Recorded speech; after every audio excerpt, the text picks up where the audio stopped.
Because I think it's a little surprising because for us in my Discord at least, it's been more active in the last 2.5 weeks than it has been probably for the last 2 months prior, as far as just Axie conversation.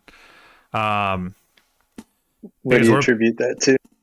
we're because basically all the conversations are right now focusing around V3 and um, Origin and Axie Burn. So we're trying to like game, okay, Mm. what's the best play right now for Axie Burn? Like, when should we start buying Axies? What type of Axies should we be buying? So we've been talking about that a lot recently, which is kind of my plan to talk about here today, is like what my plan is kind of going into that. Because I think that, well, they've already announced and confirmed that they're going to do Axie burning of some system before Yeah. Origin. And then we got that kind of leaked today about the token created, which, or the tokens created, which are land items right now. I didn't see that. What was that about? So basically, there's a guy. Well, I can actually pull it up. Give me 1 second.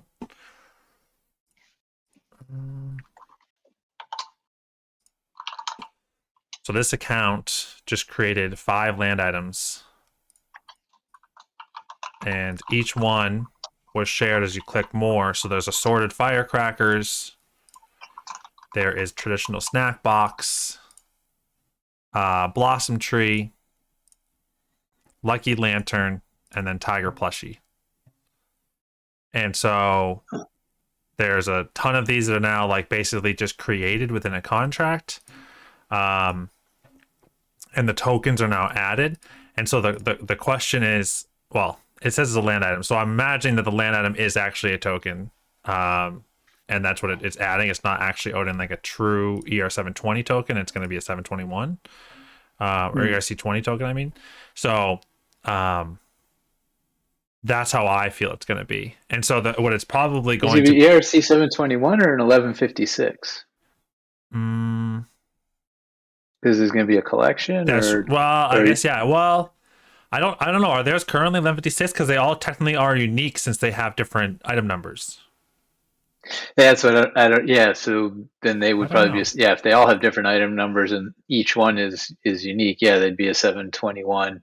Yeah, if there was going to be a 5,000, tree tokens, then it would be an 1156. Right. But I think so too. Yeah. So I think these are actually going to be because they don't even have any on here that are 1156. These are all going to be 721s is my guess. okay. Yeah. Because they're a unique number. And so the question, so this just came out today. I forget who posted it, but obviously they just did it earlier today. So the question really is, what are we getting out of all this? And so they all listed as forest, and the L and Y that I'm attributing to is Lunar New Year, which Lunar New Year is Feb 1. So and some other people guessed it as well on Twitter, and it just makes too much sense. Like it would make it just too much sense that they've announced they're going to do Axie burning before Origin, and then they're saying sooner than you think. Also, well, we know Origin is like at worst, Origin's going to come out the last day of Q1. Is kind of like my pinpointed very worst case scenario. My optimistic scenario is it's early mid-March. But we basically know that, like, okay, Q1 they're launching V3. You have Psych Out tweeting V3 is close. You have Jiho saying and Ziori confirming that we're going to be burning Axies before Origin launches. So some point, I mean, I guess it could be a week before, but I think they also want to handle things a little bit sooner, because if you're just even looking at charts, and we've had some good jumps, wrong one. We've had some good jumps up of SLP, and I actually talked about in my Discord too, is if this loads, usually that'll load at least. So you've seen the buy down, but we haven't really gone below like a 1. We haven't really touched 0.016 yet. And so if you actually looked on Binance, there's a lot of there was about 500 million SLP of buy orders between like 0.019 and 0.013. Now, obviously, that's just in the order book. Those can be deleted. Who knows? But right now there's a decent amount of support super low on SLP. And I think there's actually good sentiment for that. Now, I would have said the floor on SLP ever would have been around 3 cents, and that was kind of my panic point. So obviously, I'm not panicking, and I'm wrong on that. So also, if you guys think I'm a genius, I'm not. Like, that was definitely my call I gave to a lot of people, was that SLP is not going to go below 3 cents, and they'll do something around then if they have to. And obviously, now we've been much further beyond that. You're now actually seeing some buy-ups here, which is really encouraging that there is some support there at that super low level. And I think this is now some accumulation, speculating on a few things. So if you're close enough to Axie, like my speculation would be is you do have some potential sell pressure coming forward. So you have Ron farming is going to end at some point, or we think it is. It's slated to end Feb 3rd. I'm just going to mute you. Oh, River's gone. So it's slated to launch Feb 3rd. They or Feb 2nd or somewhere around there. Feb 2nd to 4th is when it's supposed to end. But Gio just confirmed today on kind of that yield APY thing that I was able to jump into for a little bit. He confirmed that they don't just want to stop cold turkey without other things in place. So he's like, smart. That might change a little bit. That also ties in really well. That was announced before the whole new items that are launching, right? Or whatever, new tokens created. So my assumption is that if it's supposed to do Feb 3rd, Gio just said in the thing, hey, we are going to extend it potentially. We like reserve the right to extend it because we don't want a cold turkey. I think people should all just cash out their LPs and then go dump SLP. Tie that to the timing of when Lunar New Year is, if it is Lunar New Year, and what they're tying it to as well. And I think let's also look at the things. You got firecrackers, that's a New Year thing. Traditional Snap Box doesn't make a ton of sense. Blossom Tree does. Lucky Lantern does, and then obviously Tiger Plushie does. So there's a lot of things there that do tie to it. Obviously Snack Box, maybe like Bento Box kind of thing. I don't know. But food item is either way though, I think there's just a lot of all that speculation ties together, and the timing. Then if they're like, oh, we're going to go an extra 7 days on the SLP contract, could actually create some buy pressure there. He then announced the Ron staking. So all those things together, you will have some sell pressure for sure as the LP dries up, and what people are going to do in the LP. How does Ron staking work in the future? And then what comes of this? Because if this is burning Axies, like obviously if you burn an Axie, you're not going to be guaranteed a plushie. That doesn't make any sense. You think it's going to be not an SLP sync? No. That's they've said it's an Axie burn sync. They didn't say SLP sync was coming before Origin. They've only said an Axie sync's coming. Your Axies are going on a journey is what they keep calling it. Okay. Right. So I imagine, that's always been their euphemism for the Axie burn. Yeah, well, so that's a newer one that's just a little bit softer. But either way, obviously, like they can't just give a plushie to anyone that burns an Axie. I mean, my number that I'm gearing for is I'd like to see 200,000 plus Axies burned. I think 100,000 to me is a target. I don't have any concrete evidence of that. It just feels good. The only number I'd tie back to that is if there's 3 million daily active users, you need 9 million Axies. You probably have 1 million to help fill energy accounts. So you got 10 million accounted for. There's still 700,000 then unaccounted for, 600,000 on the marketplace, plus some Origins, Mystics, whatever. You can burn 100,000 of that junk. That feels pretty good. And so what happens when all that junk's gone, the floor is now elevated, right?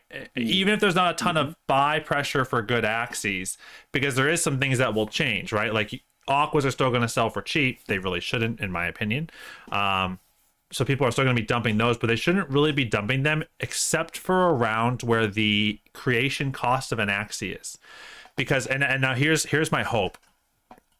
I hope that these are like tier rewards. So if you burn so many, you can get better things, right? So if you start at like a firecracker, I don't know, maybe that's a common. That's a pretty typical technique, right? Is that you've got some prestige level awards at a much higher price, right? Or maybe like it's a chest you unlock per Axie, and you have a chance of getting a plushie, but you know, these are kind of because these 4 aren't crazy hype to me. You know, like the lantern that we have right now in the game is kind of basic. The Bloss, I don't think we even have a tree. Snapbox, I don't know what that's tying to either. We do have some other similar things looking like firecrackers, like just kind of like fun, playful things. So I don't know. Like it's a question 2. Plus they're all labeled like L and Y 1 through 5. So I have some other thoughts there too. But I'm optimistic that these are tiers. So the more you burn, either you guarantee you get it, and you're kind of like paying for it with the Axie. But then I'm still hoping, I'm just dreaming that there has to be a fixed resource token that you get for burning X amount of Axies forever. Because they've structured this a couple times, and they've said it in a couple different spaces that I didn't quite get at the time. But they just said, yeah, we're going to do like a limited time test on burning. So here's a limited time test. Like they're going to have these items that'll be limited time. And so you're going to have to burn the Axies pretty quick. Cool. And I'm hoping that's the only limited part of it. I hope the burn is still a thing. Like burning should always be a thing. The concern I have is that I'm worried, since these are the ones that we're seeing right now, that they're not actually going to have tokens or a new resource that's created by burning an Axie. And I don't even care. It might have to be that you have to burn 3 Axies to create this new thing that does something else. So you're talking about the token to like the level up token? Yeah, so whether it's upgrading your Axie parts, whether it's I keep on throwing out like my kind of dream one that would just be fun, since we already have mutations. Like, what if you could do a mega potion, and you could pick the dominant parts you wanted from the 2 Axies you're breeding, but then all of the R1, R2s are randomized. So you get the meta-ish Axie you want in the dominant, but your R1, R2 are not just like mutated, maybe like they're guaranteed, they're mutated, like just random rolled, all of them, almost like an MEO. So you really you can't make a breeder out of the, well, you might be able to, because your dominants are good, so if you started breeding them a ton, you probably could get, you know, a couple that are decent if you did that twice, you know, if you could control them. But it's hard, right? It's hard, but at least, you know, it allows you to get kind of your dream Axie. And maybe again, if you have to use 2 Axies, maybe it costs you 2 Axies versus, and it doesn't cost you AXS on that breed, or it only costs you half the SLP plus these, you know, 2 Axies you got to burn to create this new mega potion, or whatever you want to call it. I don't know. I think there's just a lot of cool things they can do with that as to however they want to create utility. Because I think the part of breeding right now that the problem is there's no reason to take a risk except for trying to get meta. And when you miss on meta, you have there's no like bed to fall back on. It's either meta or it's garbage. Right, which again, like I'm not going to say that that's the worst thing if you're going to do experimental breeding, but the best thing for Axie right now would be to have a lot more experimental breeding. Like there's the fact that we're at 10 million Axies, and every combination of just the actual usable cards hasn't been done at least once is crazy to me. Like, I don't know how many actual unique pairs they are, if it's 4 times how many different unique cards there are. What are there, like 60? I don't know what that ends up being. And then it's excluding ears and eyes. It's just the actual usable body parts. I'm sure there's way less than 10 million actual pairs. And I should unique combinations. Yeah, and I can do that math sometime too. I should. But yeah, so I just wonder what that actual number is. And the other crazy thing too, if you say, okay, well maybe it's not every combination. There's not even one of every of the actual body parts. Like there's like for me, a good example. I looked up a lot of bugs that I wanted to kind of theory craft at the beginning of this season. Oh, they just don't exist. I went through 3 just of bug cards. Like not saying like I wanted plant ears or eyes, or I wanted like an extra card. Like this is just 4 actual bug cards on a bug body, and it didn't exist. And that to me was like, that's kind of crazy that just doesn't exist within even the bug ecosystem. And every other class has the same issues there too. So I think that's a very interesting thing that like they should be encouraging that, you know, or like I also wonder in this time, because again, like the thing that we don't talk about actually, there is actual monetary value they could put to something.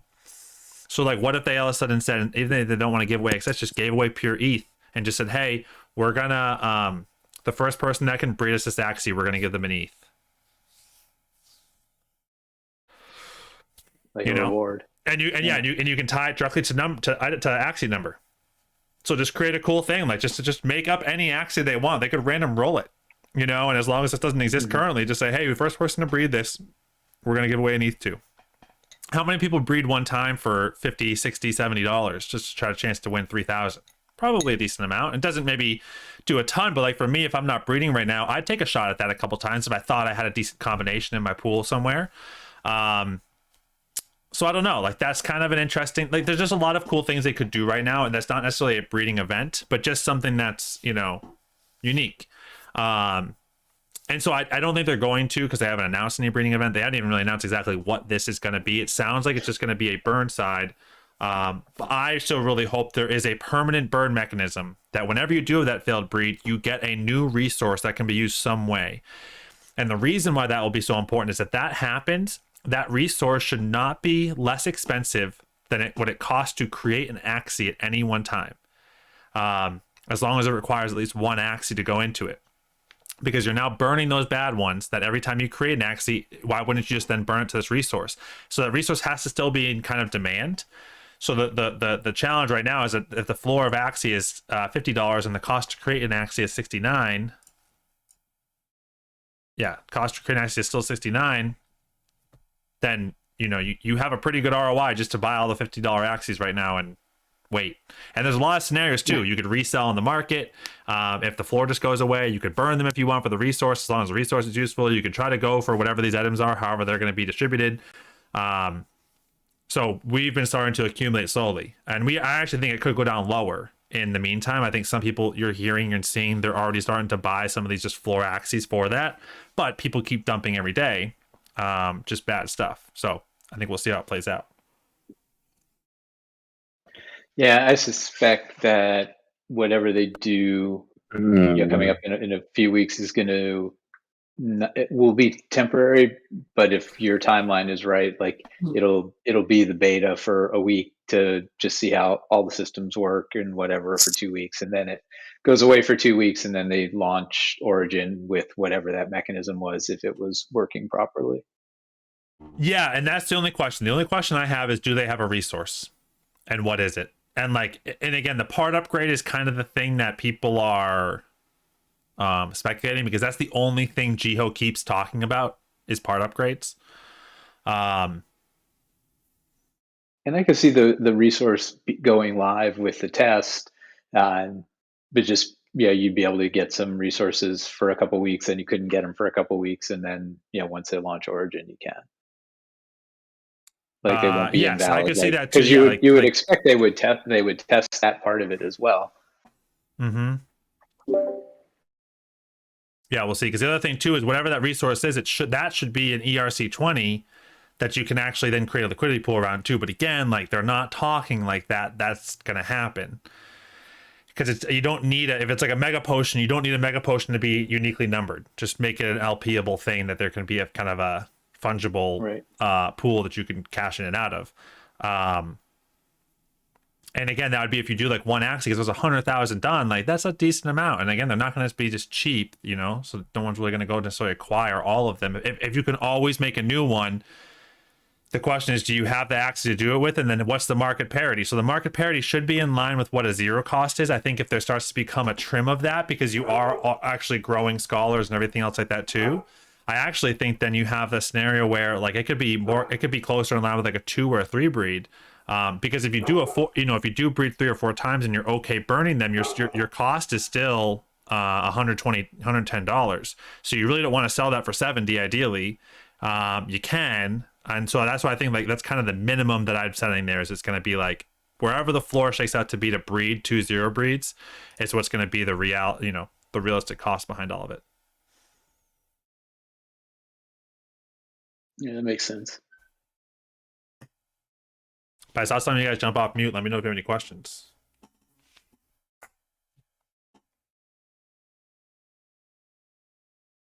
Or thoughts, either one.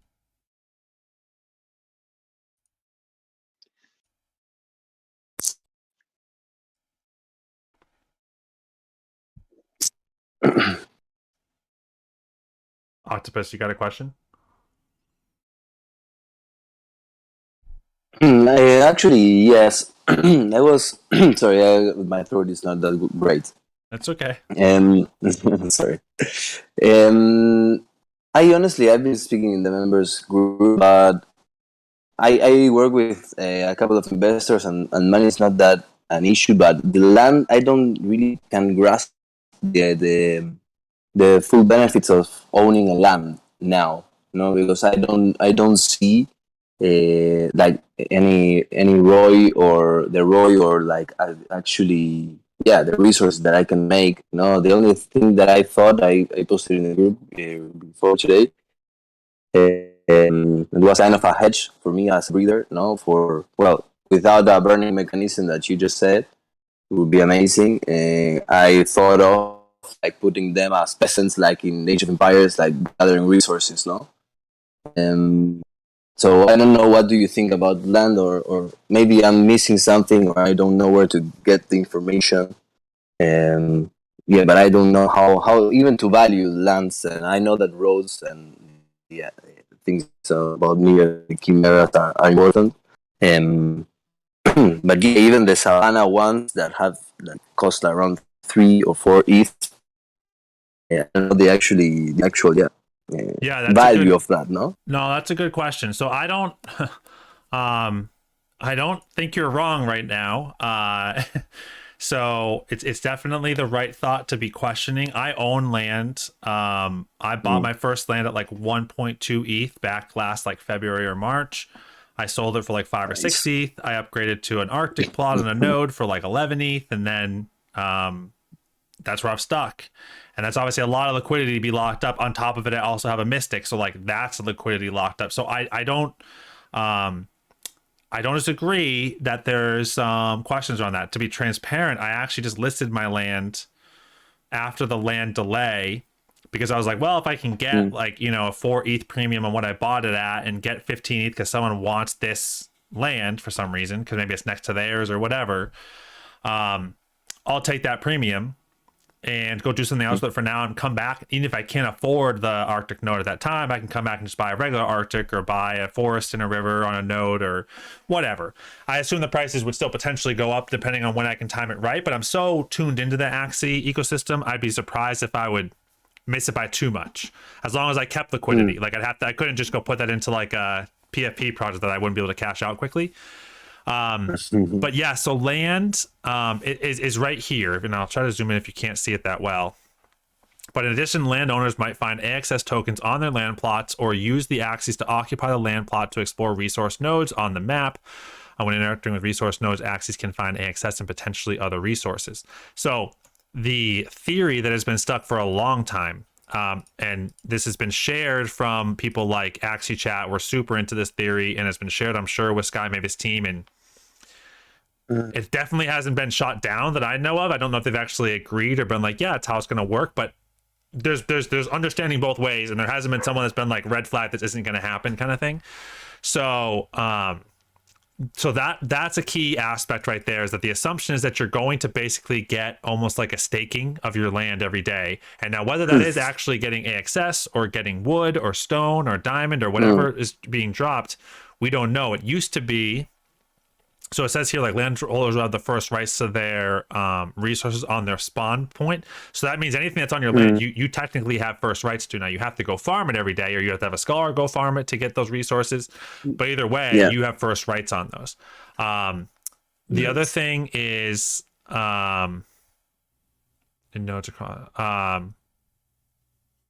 and so you can also then upgrade land, and then the Axies. And the other key part too is being able to upgrade your land and add your items to the land and what you can do with that. The other part that's important to know when you look at this too is AXS and I want to say the play to earn aspect.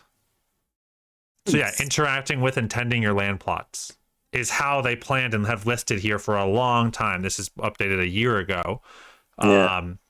And they have a 20% of the total AXS supply tied to that. Now, there is other parts here, winning tournaments, arena, using the marketplace, which that hasn't come out to be a fruition, breeding Axies, etc. So there is still a significant amount of AXS locked up and from my vantage point, tied into land. And so that's where I've still been holding on to hope. Okay. Who knows? Because here's the other reality too: is land is now 3 years old. I think that's now in January, February. Axie is now 4 years old, and land has been sold for three. They sold in 2019, right around Feb through or Jan through March. So it's also 3 years that if you're someone like a Coco Bear or BA or Baranar or whatever, and you minted around that time, like that's a long time to not be able to do anything on land. Now, yes, you've made a lot of money in that time, and there's been a lot of other exciting things that have happened in that time, but they've now had land pushed back several times. You know, I've only had land pushed back twice, because when I first joined, land was supposed to be like in Q3 or Q2 or Q3, then it was pushed to Q4, and here we are in Q1 of 2022 and still nothing there. So that's the theory behind it. I would also say they kind of have to make it worthwhile. Now, otherwise, there's no incentive to owning the game, to owning the lands, because you see other games like Ember Sword. Ember Sword has a really cool philosophy to how they're doing it. I'll let you go read up on theirs. But so, yeah, there's a lot of different reasons as to how people are going to do it. It could also just be based on economics and the economy behind the game. Because the other option, too, is as the game turns into a DAO, is what then happens with the treasury. Because the treasury right now is still not spoken for. Yeah. And the treasury has a frick ton of money. And so does a treasury say, okay, hey, we're going to give 20% of the treasury to just landholders that's earned every month, because they're the ones that basically have owning the foundation of the game that everyone's playing on. And then maybe another 40% to arena battles, and, you know, another 20% somewhere else. I don't know. But so there's other questions there, like what happens with treasury money and all this other stuff. So there's a lot to be figured out for sure. But at the end of the day, that's kind of the main hype as to why I'm owning land and many others. I mean, in terms, I really love Axie, and yeah, in terms of collectors, I would love to own a land, no? But honestly, the trade-off about, for example, let's say I have 4 ETH. I'd rather use those 4 ETH for breeding now, or maybe now, but before, a month ago, 2 months ago, I was using those 4 ETH for breeding. You know, instead of, I'd rather do profit now and then maybe in the near future, have 4 more ETH, no, in my account, which is what matters, no. Yeah, I'd say, well, it's yes, I don't disagree. I think there's other variables there too, right? Like, what's the risk? So breeding right now is pretty risky between the mutations, and if you're breeding for meta or not, and how you're going to get it, and then is it going to sell? So I think that's one variable that should be considered. It's also time. Like, the most profitable play that would have been for last year was to buy XS and do nothing else. Yeah, exactly. No matter how much money you had, that was 100% the best play. Definitely. The second best play was, and again, it depends on how much you could profit every breeding cycle, but the second best play most likely was to just buy land at the beginning of last year. Because land has when I got in the game, a Savannah plot was a half an ETH, you know, or maybe even less. It might have been like 0.35, 0.3. So you're talking just 10x, and you didn't have to do anything. You should have sit there and not sell it through everything else that happened. And other examples too, like I bought a Frosty in April. In April, I bought a Frosty and I bought a plushie. I bought them both for an ETH. And so my plushie is a reptile. It's worth about 5 or 6. And my Frosty is a 4-part worth about, I don't know, call it 10 at the absolute cheapest.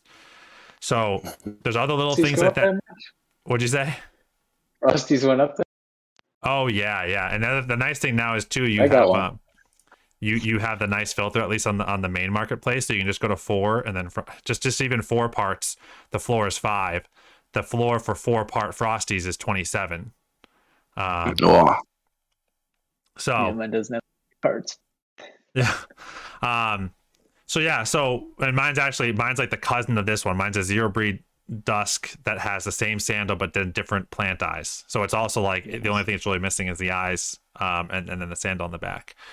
But so that's the other thing too, is like rarer assets would have also been a really easy play to potentially 3, 4, 5, 10x had you bought them back then. And the thing is too, like even back then I was like, there's no way I'm paying for land.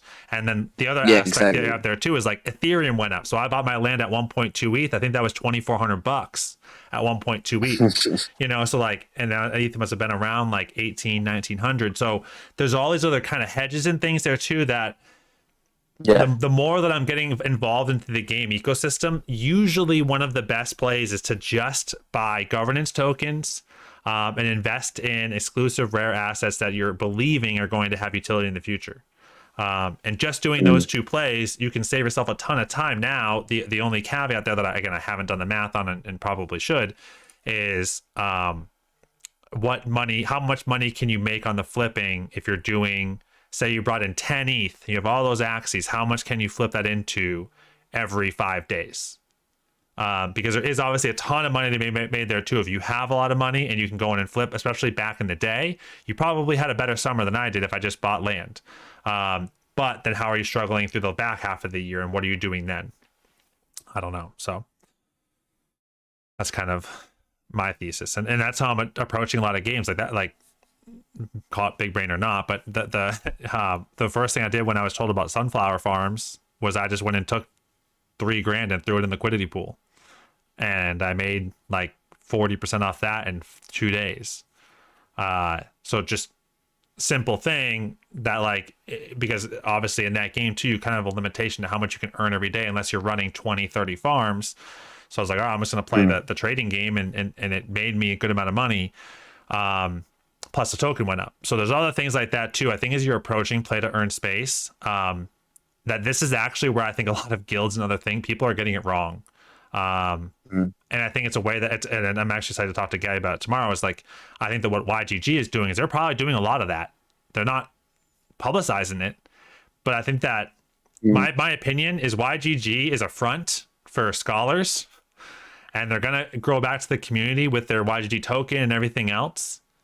But of all their assets, probably 10%, 15% is in scholars, 85% is in liquidity pools and rare assets. Yeah. I And agree with it. yeah. So So why else been given all that money is not for Axie. Say again, sorry.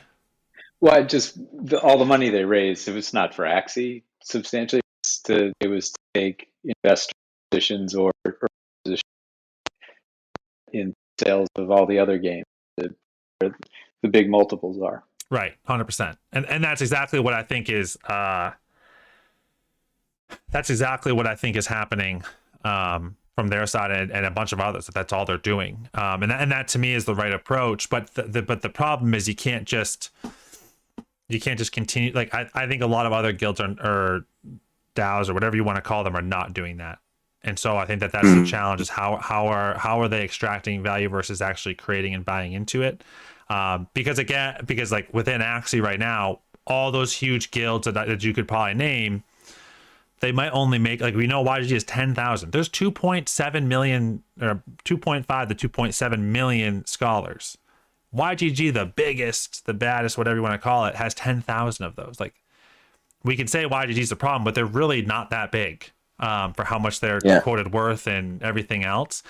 So there's a ton of smaller fish in the sea. Like, I'm a good example. I have 70, scholars. I'm trying to get to 100, but it's also like I've kind of hit pause because just I think in my heart I'm like, that doesn't make a ton of sense. Like, there's other things I could do with that money, unless the economy gets to that kind of stabilized at 5-10 cents, and I feel consistent on what they're earning and bringing back, and we have enough other user growth that isn't scholars or loaners to allow them to do cool things. So there's a lot of other variables there too as we look at other games, but I think that's probably one of the things that is least talked about. Thank you, man. We appreciate the answer. Yeah, you're welcome.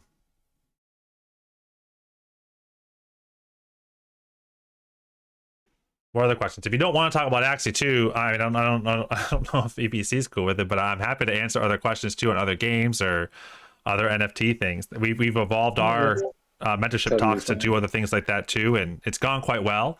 But obviously, I definitely don't want to ignore the Axie side either, as you're looking to invest your money. I found Big Axie thanks to you, and I'm really interested on that as well.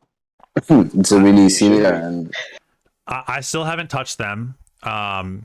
I've had good dialogue with their founder, and I had him on a Twitter space before as well.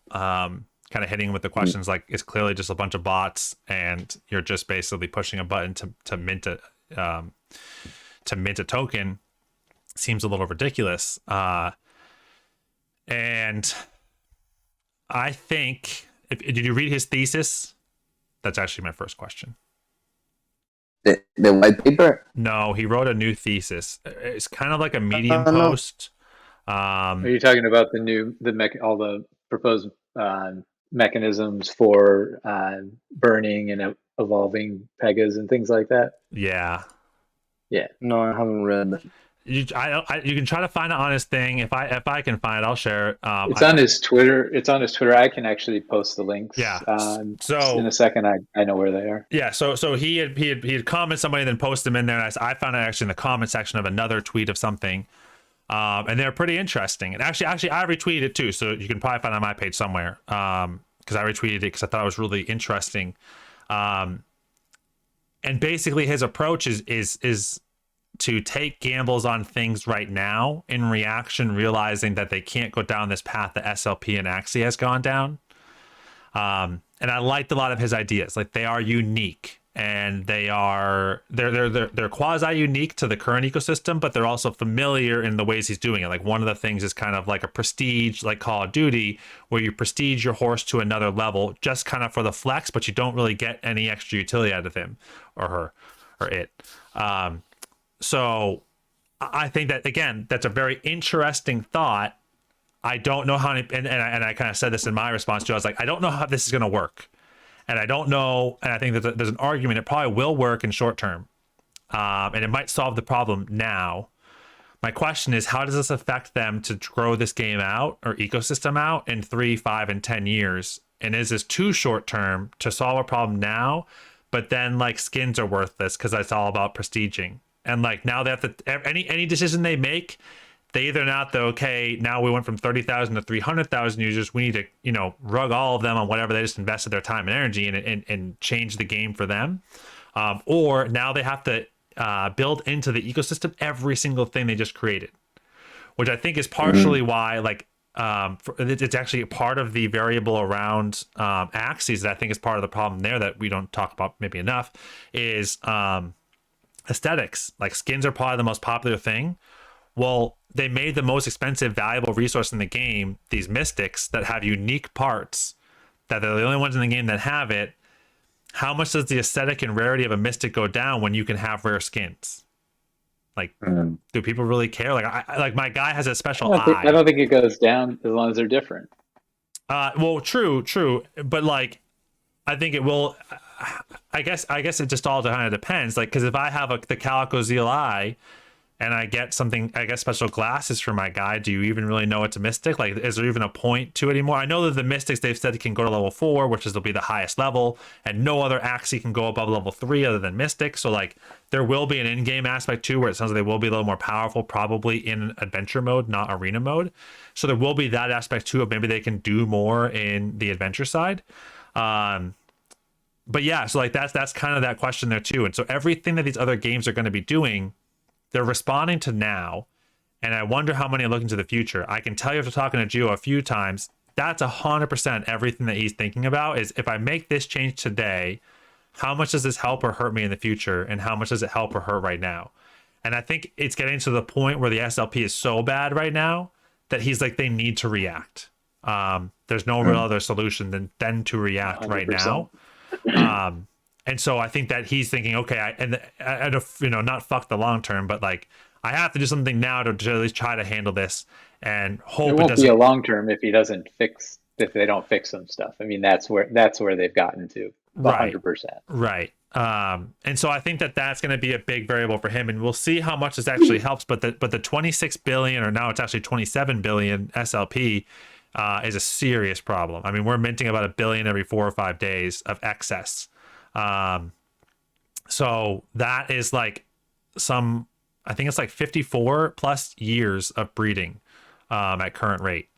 So obviously that's a problem. And we need so that's what I'm saying. His solution ideally should find a way to burn Axies to reduce the scarcity of them, to create the value there, to drive the value of creating an Axie through SLP and breeding. But he's going to come up against a hard challenge there too. That's where I almost hope that the resource you're getting is actually worth more than just a floor Axie, because if it becomes a zero breed solution or whatever, then people can just keep breeding 2 zero breeds together, destroy the parents, get the zero breeds, get 2 more zero breeds, breed them together, destroy the parents, and keep getting those resources, then farming. You're going to have oversupply of that new resource. Yes, you're burning some more SLP, but now there's an oversupply of whatever that resource can or cannot do. Unless it's like, and that's the other thing I haven't talked about too much, is unless that resource is a short-term effect. Like, what if that resource is today you can get 20 energy? Obviously, it's probably not worth it to go get 20 energy for $70. I don't know what that solution is, that you're going to want to reuse something every week or every month, and you're going to want to pay $60, $70 for it because of ROI or whatever else there is. So I don't know. I think there's a lot of options. I don't have a lot of answers. I have theories of what I would like to see, but after talking to him too, it sounds like he's not super into like the changing of body parts or like the re-rolling an Axie, because then you're not burning SLP. So I posted those links in Off Topic for anyone who wants to read them. A couple of things that were in there that were really interesting, and I'm not as clear on your thoughts on why sort of what Corey was proposing are not, how they may not scale, but I may not have just spent enough time thinking about it. But one of the things that I really liked and thought was really thoughtful was the general concept of spending the utility token to get things to a level where you can then earn the governance token, which I think is a huge miss, frankly, on Sky Mavis's part. I think they're hoarding AXS, and I think that there's a lot of solutions to getting rid of SLP by ultimately rewarding AXS. But what was proposed for those prestige Pegas, some interesting things. One is to get one, you have to 7 breed a Pega. I think it was only the original owner can do it, and so you can't do 0 breeds. And you also can't make 7 breeds and sell them to somebody else. So you have to do it all the way through. So it can only be you, and then you combine 2 of the 7 breeds to make a level 1 prestige, and then you can breed 2 prestiges. So you'd have to take, so this is now multiple 7 breeds going into like getting a breeding pair of this prestige pair, but then you've got a whole new line. Like you get now a pair of 0-7 prestiges, and you can then have offspring. And then these prestiges, I think the idea was they can participate in essentially prestige events, which either we're going to reward. I think that at least part of the reward was the governance token, and they had a couple of different things. That was one of them. There was a couple others that, as you invested your VIS to upgrade things, the end result was getting you to where the rewards become the governance token. I think that's really smart. I do too. Yeah. So I read through it. So I agree with everything you said. The only feedback I'd have, because my main complaint on Axie is twofold, just from a really, really core basic thing, is one, why is there no unranked matches? And then B, to kind of follow along with that, like, why is there no, like, how in the 2 years or whatever they've been working on it, is there no just kind of like sub segment where you could have,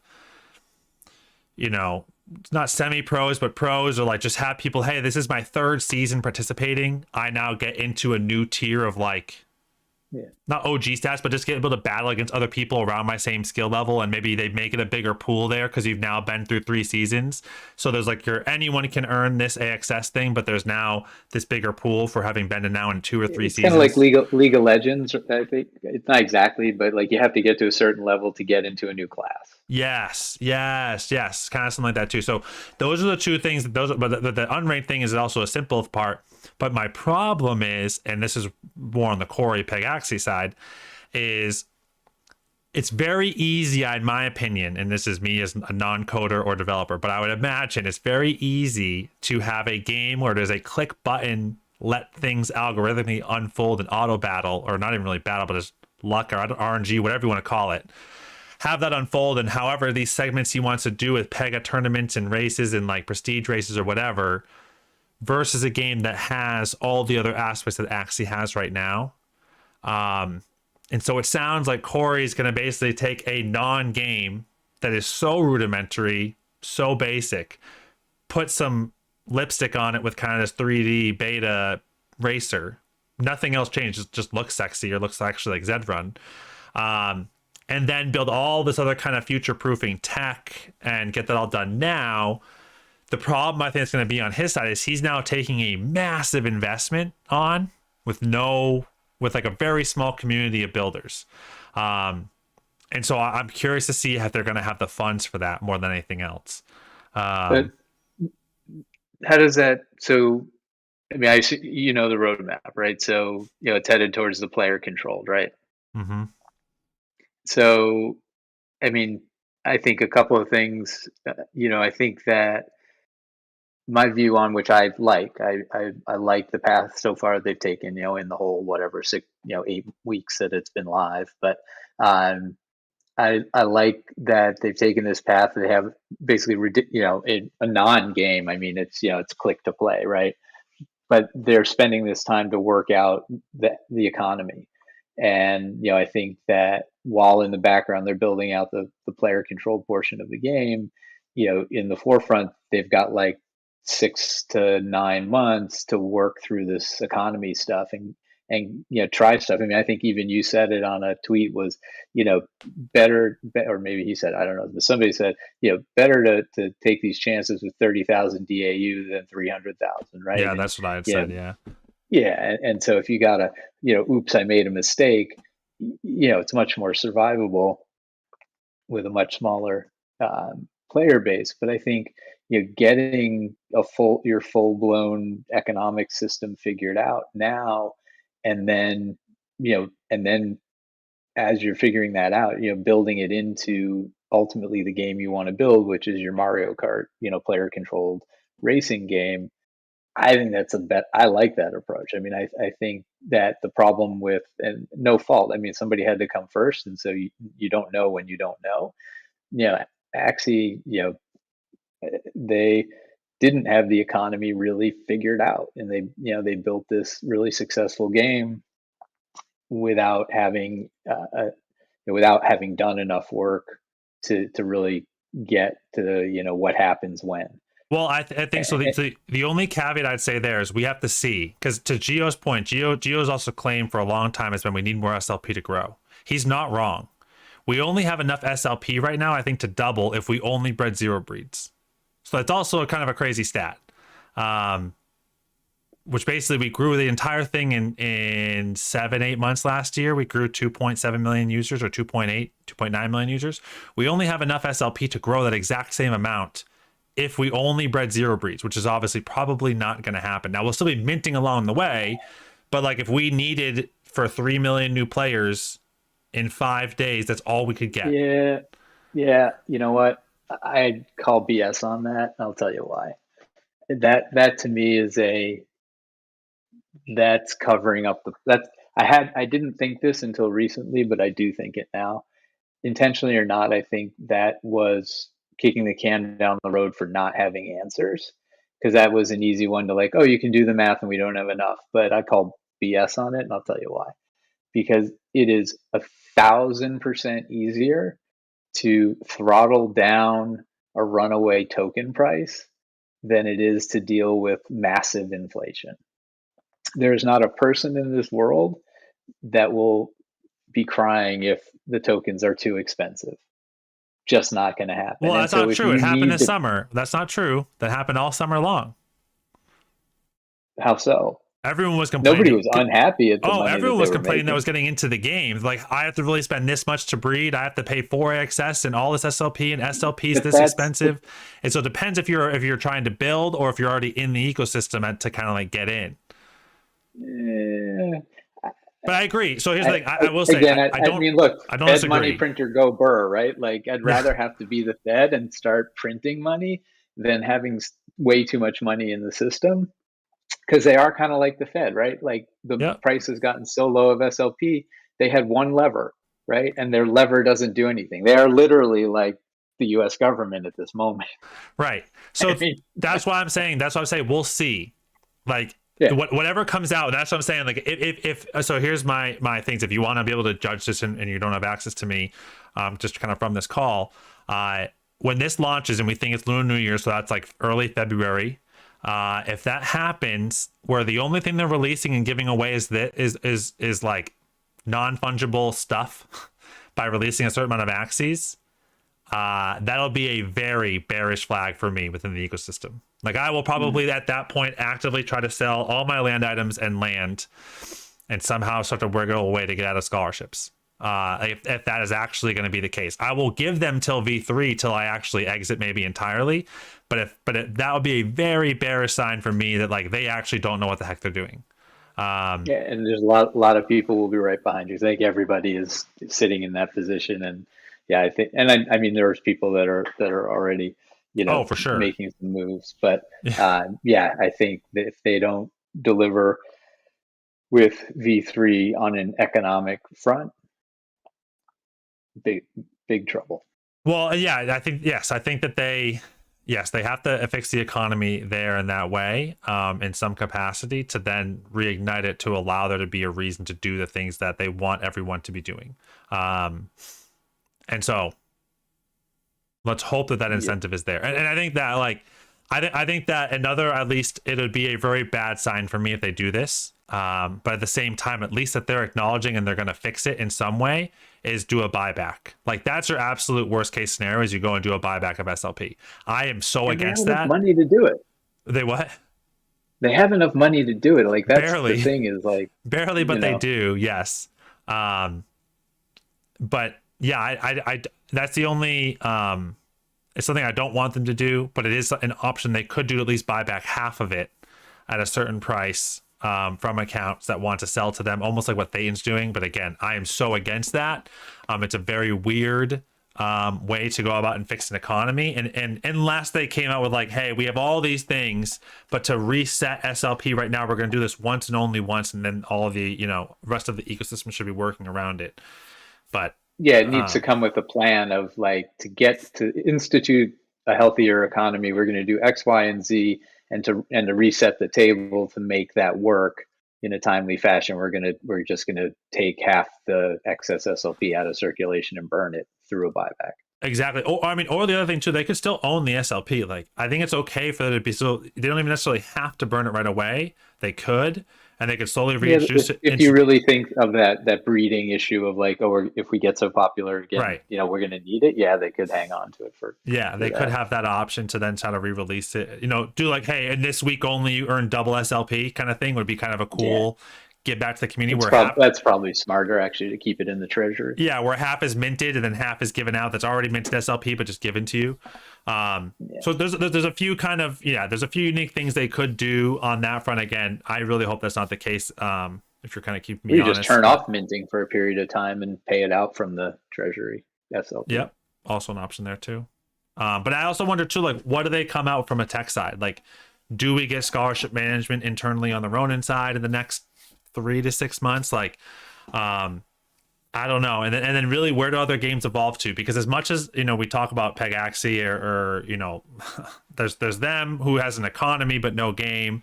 There's Legends of Inari, which is basically just Pokemon Go, not really a game in my eyes, and has no economy. You have the other DeFi kingdoms and the SFF, and there's another one too, like, I forget what it's called. But there's other little games like that is basically farming, but it's just DeFi to no man's land.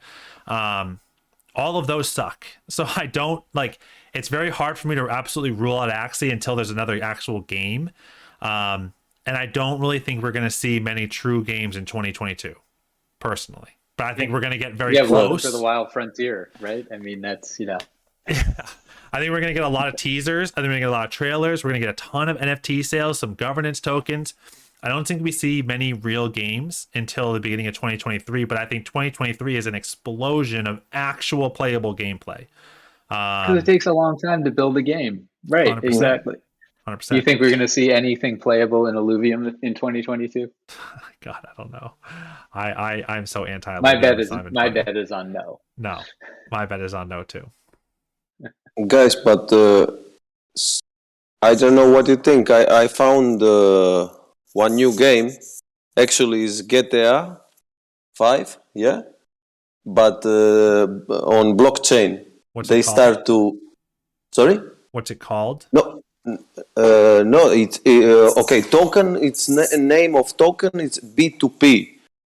B2P. So it's some German guys, but they actually run a server from GTA 5. So actually, you play GTA 5, but you buy NFT cars and you drive a plane to earn money, and they run from last 15 days. I actually buy these tokens before months and a half, so they don't have any marketing, so they are struggling. They have half of the people who play are Turks. But it's interesting thing, yeah. I will give you details if you want to check, because they totally don't understand what is ecosystem. Yeah, you know, that they like to feels shoot. that feels potentially illegal. And if it's not illegal, I feel like it's potentially you're not actually owning a true NFT on the blockchain. They might just be selling you a token that they kind of fictitiously, because you can create I'm a not token sure. in a DEX really easily. So just be careful on that. Like if you guys said, like you can create a token in 4 hours. Yeah, I'm not sure, because I'm not okay. I'm in Axie Infinity last 6 months. I have some scholars, and I have Peg Axie. Also, I buy horses and all these things.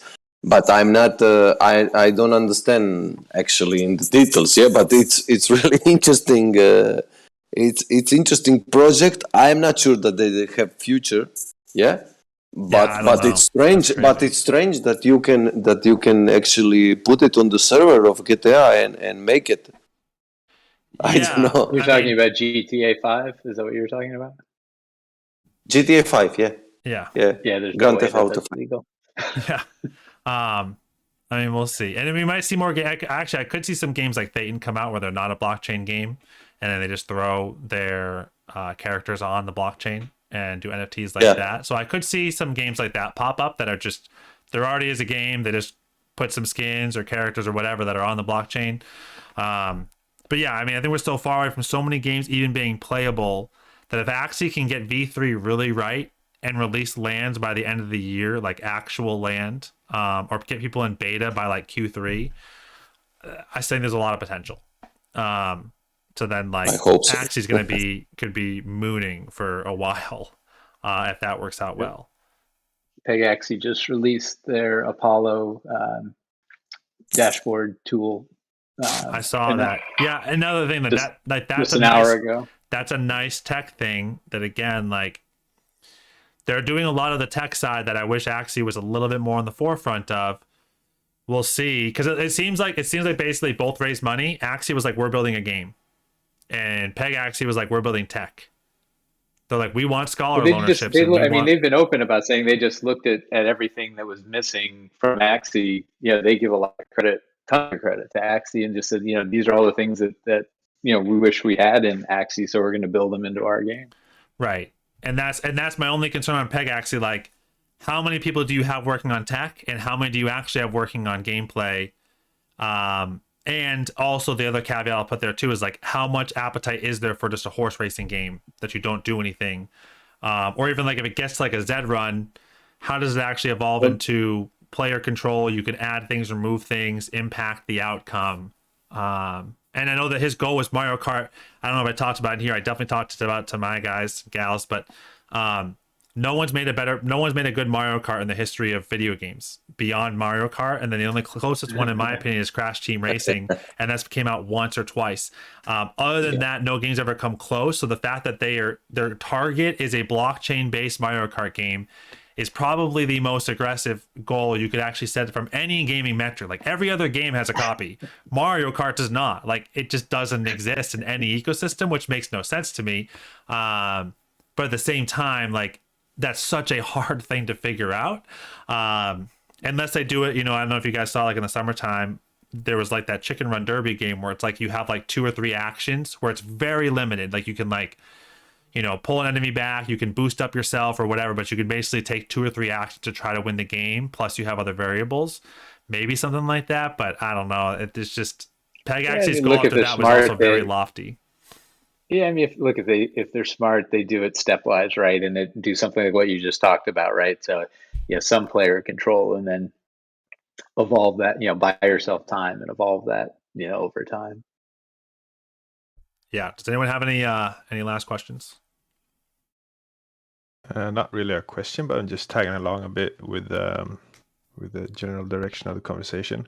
I just feel like the biggest issue I have with Peg Axie and a lot of other play to earn games is the theming. I mean, if you look at Peg Axie, it's like Tron, Heck, Gundam, horse things going on, which is sure it's horses, but it's still so techy, so nerdy, so easy to bounce off of. And then when you look at Illuvium, they just crank it and just say like, this is going to be a AAA title, which looking at Axie as the grandfather, or not really grandfather, maybe like uncle, at least, the entire player base is running it off of phones that can't handle anything even close to that.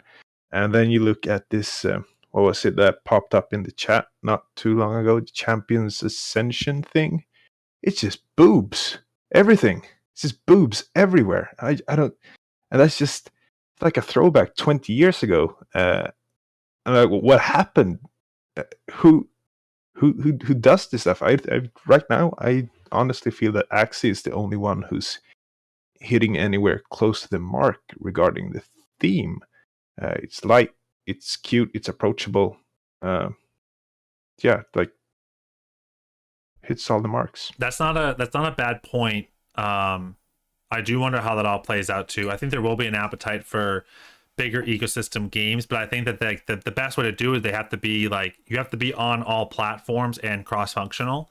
It's very hard to say you need a high-end PC to play a game. Because so many people are, they already have the console. They're not going to, if they're a kid or something like that, they're not going to have their parent buy them a computer too. And then you have all the Switch ecosystem there as well. So many closed off things that's where Axie's, I think, brilliance in a lot of ideas was just like, hey, we're going to go tablet or phone. And that's the main focus around it too. But at the same time, like, I also know there will be an appetite for bigger gamers. So like Axie might be able to, I know that people have thrown on 100 million. I don't know if I still think that's possible. I never did. Maybe they hit 50 million or 20 or 30 million players. Do I think like your point, like an Illuvium or something like that is gonna? Probably not. But they, like, their market cap almost says they have to, and definitely their token price. So we'll see how it plays out. And again, how much is the earning potential versus the fun of the game, or like what should they do to interact with it? I think will also be a very important thing too. I'll leave you out one last thought. The other thing I would say too about just play to earn games, and people have been asking me different times, like, what do you think the right answer would have been? I think one thing is, if you're building a play to earn game right now, the easiest way to, and I think that the narrative where people are saying instead of being play to earn, it should be play and earn, so that, you might earn in the future, but it's not a guarantee kind of thing. Is you create a game, but you're finding the process of finding and whatever in the ecosystem is the most things that you find that are worth a significant value or kind of throughout a day is you're finding non-fungible assets. And so you're finding the skins, the weapons, or cool things there. The only one that I know is doing that is Big Time, where the rest of it is free to play. I think that's really smart. Now Big Time has said that they are even taking that further, and that the items that you do find that do make your character better. So if you grind for 100, 200 hours and you get this really good hammer that actually makes your attack up 5, you can't sell that. I think that's a huge miss, because if I grind 50 hours or 100 hours or 500 hours, like, I want to be able to sell that thing at some point, but they don't want to let people be able to come in and just buy, buy their way to the top of whatever leaderboard is. I'm mixed on that approach. I don't like that, but I do like it. Imagine if you played Fortnite. The best example I always go back to that's really just sticky is Fortnite. You have a great game, but what if, at different times throughout the game, or once every 10 or 15 or 20 games, you find a skin in the game, and now you own that skin, and that's it's not fungible, so you can keep it, you can sell it, you can do whatever you want. There's a question as to how you do tokens around that, or what else you do with it. Maybe you get a token for playing, just one token for playing the game every day, or how they're going to release some things like that, or if there even is a governance token. So there's a lot of other questions around it, but the easiest thing I think is, if you're looking in the game, is like, don't make everything that don't make everything that you're farming a fungible asset. I think will be a big part as to how Axie and others grow in the future. And I know like Wood and others will be fungible, because there will be a centralized DEX for them, or a DEX in Katana, I'm sure, for all those other assets and tokens. But I'd really think it would be cool if 50% or 40% of what you're actually able to find in the space is non-fungible in its own right. So I don't know. All right, guys. Well, and gals, appreciate your time today. I should be back in 2 weeks. I do have a kid on the way, so we'll let you know if anything changes from that side. I do allow direct messages from this Discord. So if you guys do have any questions, you can just grab me in the Discord. Feel free to shoot me a DM on Discord. I keep it pretty clean, so I usually don't miss them, but I have been getting more and more busy lately with questions. So just caveat, if I miss it or if I'm slow, I apologize, but I usually do answer pretty quick. So if you do have questions, let me know. Otherwise, we'll see you in a couple weeks. Catch you later. Thanks again, Dave. Have a good night. See you. Good night, Thank you. guys. All right.